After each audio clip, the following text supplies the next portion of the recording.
Sikap kasar Ferry Irawan saat marah diungkap mantan istri. Sebelum heboh laporan Vena Melinda terhadap Ferry Irawan yang diduga melakukan KDRT, mantan istri Ferry, Anggia Novita pernah mengungkap sikap aktor berusia 44 tahun itu. Dalam pernikahan yang berjalan 12 tahun, Anggia mengungkap sikap kasar Ferry.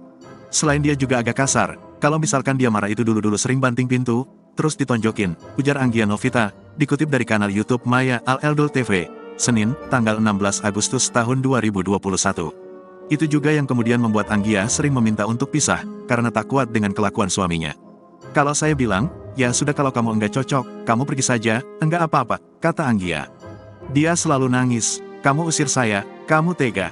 Dia mau bunuh diri pergi ke dekat jendela, uring-uringan, lanjutnya. Tidak itu saja, Ferry juga disebut Anggia memiliki sikap mudah cemburu dan tidak dewasa.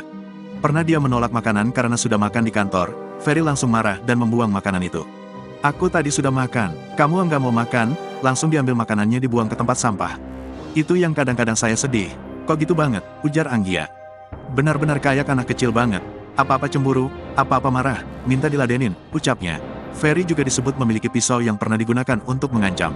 Dia kan punya pisau Swiss Army gitu, ditaruh di leher saya, kita mati bareng sekarang, sering begitu, ucap Anggia.